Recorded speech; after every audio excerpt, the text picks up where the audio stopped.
'n goeie werk gedoen vir my op die stadium lyk soos consistency. Om elke dag terug op te staan, weer en weer te probeer, maak is ook vir faal. En of jy selfs maak nie, dis net weer opstaan en aangaan. Wat ek gedoen het vir Eiendom is ek het die Wynland vir die Stadse Ligies opgegee. Ek het die baie toe getrek vir 14 maande en ek was 'n ligverdien vir Emirates. So ek het die wêreld gesien in 24 uur.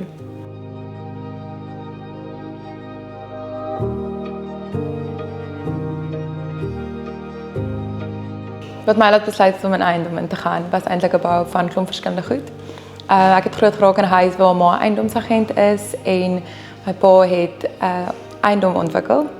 En ek het nog altyd baie interessant gevind en ek het groot liefde gehad vir huise mooi maak en die rede dat ek environmental designing gaan swat het om my passie so uit te leef. Maar ek het altyd geweet dat sales is vir my en ek is destined vir dit. So toe kom die Eiendom op en dit was altyd 'n lewe lange droom totdat ek deeltyds gewerk het by eiendomsagentskap en my besluit gemaak daai tyd so 4 jaar terug en nou is ek vandag hierso.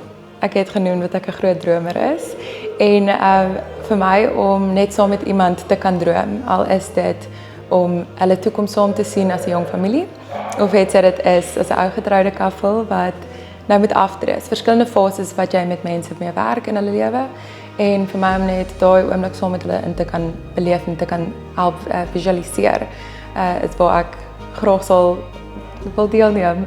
Ek dink Pretoria is vibrant stad. Daar's nog baie lewe, baie jong mense of jy wil aftree of jy besigheid oopmaak, daar's iets van alles.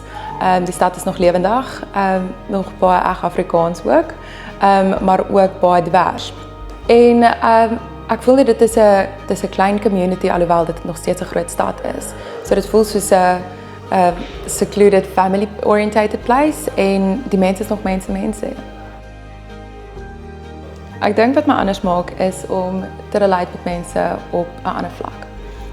Of jy nou droom saam met jong mense of ouer geslagte, jy moet met hulle kan kommunikeer op hulle vlak en jouself kan in hulle skoene plaas. Ek dink die kompetisie. En dit is wat my gaan druk om consistent te bly, want as jy dit nie doen nie, iemand anders gaan. Dis 'n competitive game hierdie.